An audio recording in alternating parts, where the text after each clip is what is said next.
Bismillahirrohmanirrohim. Assalamualaikum warahmatullahi wabarakatuh. Halo, berjumpa lagi di pembelajaran bahasa Indonesia bersama Eis Nesi SPD. Bagaimana kabar kalian semua? Sehat selalu dan tetap semangat kan? Baik, untuk pertemuan kali ini kita akan membahas mengenai teks editorial. Materi yang akan dibahas pada teks editorial. 1. Apa itu teks editorial? Kedua, manfaat dari teks editorial. 3. Ciri-ciri teks editorial. 4. Tujuan teks editorial. 5. Struktur teks editorial. Dan yang keenam, kaidah kebahasaan teks editorial. Baik, kita bahas apa itu teks editorial.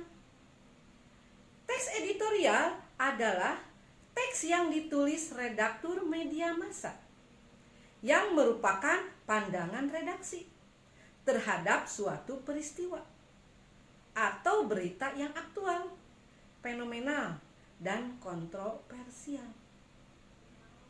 Teks editorial disebut juga tajuk rencana. Baik, kita lanjut kepada manfaat teks editorial. Manfaat teks editorial yang ke-1, untuk menyampaikan berita atau informasi kepada para pembaca. Yang kedua, teks editorial terkadang dapat menggerakkan pembaca agar mau bertindak. Ketiga, memberikan motivasi untuk para pembaca. Yang keempat, untuk mempengaruhi pemikiran si pembaca. Kita lanjut kepada ciri-ciri teks editorial. Ciri-ciri teks editorial yang ke-1, topik teks editorial selalu hangat, sedang berkembang, dan dibicarakan secara luas oleh masyarakat, bersifat aktual dan faktual. Ciri yang kedua, teks editorial bersifat sistematis dan logis. Ciri yang ketiga, teks editorial merupakan sebuah opini atau pendapat yang bersifat argumentatif.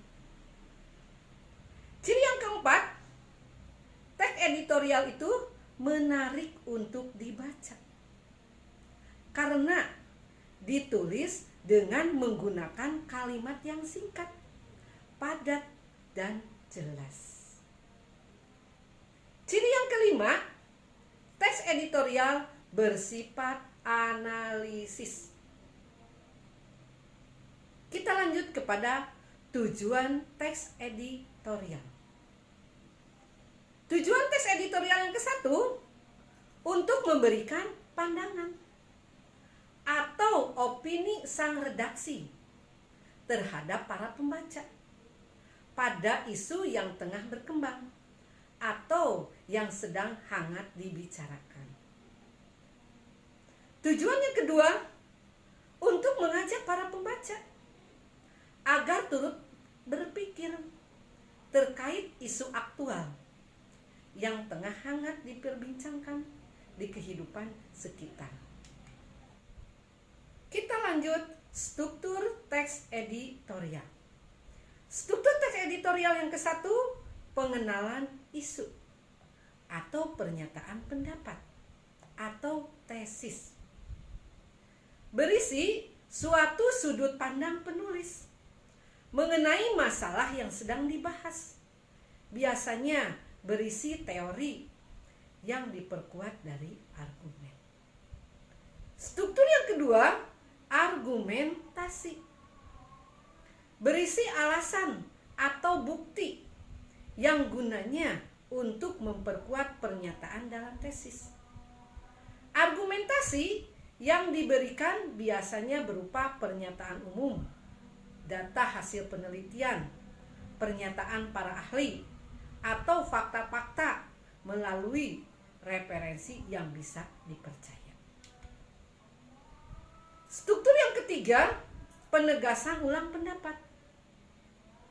Penegasan dalam teks editorial berupa simpulan, saran, rekomendasi, dan di dalamnya juga terselip harapan redaksi kepada para pihak terkait dalam menghadapi atau mengatasi persoalan yang terjadi dalam isu tersebut. Kita lanjut pada kaidah kebahasaan teks editorial. Kaidah kebahasaan teks editorial yang ke-1 itu harus adanya adverbia, yaitu ditujukan supaya pembaca meyakini teks yang dibahas dengan menegaskan menggunakan kata keterangan atau adverbia frekuentatif. Kata yang umum digunakan yaitu kata selalu, biasanya, sering, kadang-kadang, sebagian besar, jarang, dan sebagainya. Kaidah kebahasaan yang kedua yaitu menggunakan konjungsi, yaitu kata penghubung pada teks. Contohnya, kata bahkan, malahan, sesungguhnya, dan sebagainya. Kaidah kebahasaan yang ketiga, verba material, yaitu verba yang menjelaskan perbuatan fisik. Misalnya, kata menulis, memotong, membaca, dan lain sebagainya. Kaidah kebahasaan yang keempat, verba relasional, yaitu kata kerja yang digunakan sebagai penghubung antara subjek dan pelengkap. Misalnya, kata memiliki, kata menduduki, merupakan, termasuk, dan sebagainya. Contoh dalam kalimat, misalnya menggunakan kata menduduki. SMKN 2 menduduki peringkat kedua pada perlombaan Paskibra. Kaidah kebahasaan yang kelima, adanya verba mental, yaitu verba yang menerangkan persepsi, afeksi, dan kognisi. Pada verba mental terdapat partisipan pengindra dan fenomena. Contoh persepsi, misalnya kata melihat, merasa, dan sebagainya. Contoh kata afeksi, misalnya senang, suka, khawatir, dan sebagainya. Kognisi, misalnya berpikir, paham, dan mengerti. Terima kasih. Sekian, mudah-mudahan bermanfaat. Wabillahi taufiq wa hidayah. Wassalamualaikum warahmatullahi wabarakatuh. Dah.